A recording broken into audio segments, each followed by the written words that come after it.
At the moment we are at the Doormanstraat, close to the police station and Pepsi Cola, ex-Pepsi Cola building. There is a wall with a painting, and under the wall there is a sidewalk, and the sidewalk is full of trash. And this situation started in 2019 when there was some grass growing and someone came and take away the grass but didn't throw it away, and it became more.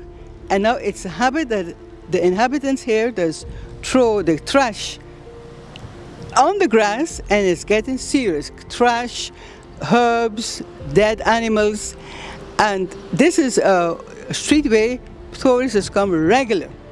The tourists who are walking, they'll be walking here regular, a few times a week.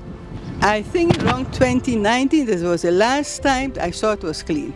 And after that, no one came back to clean. And I did ask Shirley Bremer from 2019 till 2023 to pay attention to this situation.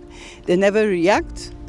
Then I phoned the away and they tell me that Shirley Bremer has to do it. Then I went to Bureau City Inspection and they tell me they will ask the away to come to clean. I didn't see the away appear anytime. I find it's not a good idea for tourists who come here walking around to be confronted with this kind of trash.